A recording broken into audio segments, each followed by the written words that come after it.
Hello friends, आज मैं आपको सुनवाने जा रही हूँ एक ऐसी कहानी जो जुड़ी है कहीं ना कहीं आपसे, आपके अपनों से और शायद आपके दोस्तों से। जी हाँ, ये कहानी है बुद्धि की और ज्ञान की। क्या आप बुद्धिमान हैं या ज्ञानी?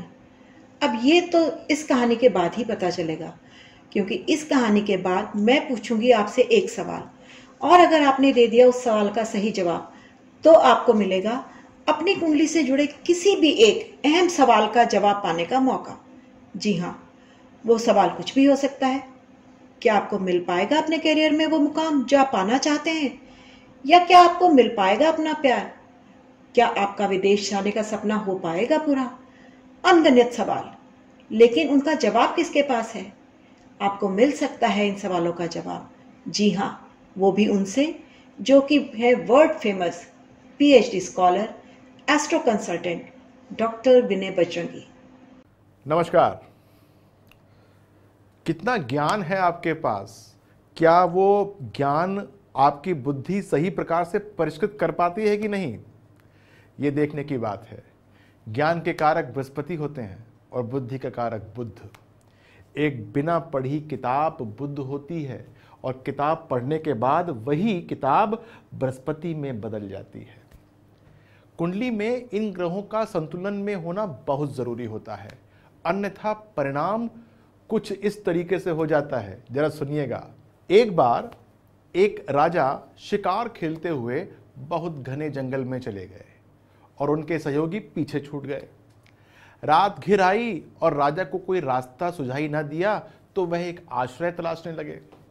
बहुत ढूंढने पर उनको एक टूटी फूटी झोपड़ी दिखाई दी। आवाज लगाई तो एक बहुत दरिद्र बूढ़ा उसमें से बाहर निकला। राजा ने अपने परिचय दिया और रात में रुकने की अनुमति मांगी। वह बूढ़ा झट तैयार हो गया। उसके पास जो था उससे उसने राजा की जैसे बन पड़ी तीमारदारी की। राजा ने पूछा कि वह अपना भरण पोषण कैसे करता है, तो उसने बताया कि वह जंगल से लकड़ी लाता है, उसे कोयले में बदलता है और पास के गांव में जाकर बेच देता है। इस तरह उसका गुजारा होता है। सुबह हुई तो दरबारी राजा को खोजते खोजते वहां आ गए और राजा को वापस अपने साथ ले गए। पर राजा को रह रहकर उस बूढ़े का ख्याल आता रहा, तो उसने उस बूढ़े को एक छोटा सा चंदन का पेड़ों का बगीचा तोहफे में दे दिया और फिर दिन निकलने शुरू हो गए। कई दिनों के बाद राजा को उस बूढ़े की फिर याद आई, तो वह स्वयं उससे मिलने चल पड़े। उस चंदन के उपवन पर पहुंचे तो देखकर दंग रह गए। सारा का सारा उपवन उजड़ा पड़ा था और वह बूढ़ा और बीमार और गरीब लग रहा था। राजा ने जिज्ञासावश इस हालत का कारण पूछा तो उसने बताया कि वह पहले की भांति रोज चंदन का एक पेड़ काटता था और उसे कोयला बनाकर बेच देता था। कोयला चंदन का अच्छा नहीं बनता और उसे पैसे भी कम मिलते, जिसके कारण उसका यह हाल हुआ है। यानी समझे आप कि बुद्धि और ज्ञान का सही प्रकार से समावेश नहीं किया तो अच्छे योग होते हुए भी लोग हाथ मलकर रह सकते हैं। ढूंढे उस कुंजी को जिससे कुंडली के सभी योग आपके पक्ष में फलित हों, अन्यथा कहीं चंदन भी कोयला ना बन जाए। इस अंक में इतना ही।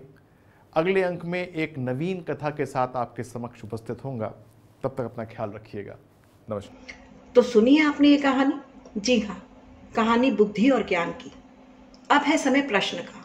तो आपका प्रश्न है, ज्ञान और बुद्धि में से क्या होना ज्यादा जरूरी है? आपका एक सही जवाब आपको देगा एक मौका डॉक्टर बजरंगी से अपनी ही कुंडली से रिलेटेड किसी भी एक प्रश्न को पूछने का। तो तैयार हो जाएं और इस वीडियो के खत्म होने के बाद नीचे दिए कमेंट बॉक्स में इस प्रश्न का उत्तर दें। धन्यवाद।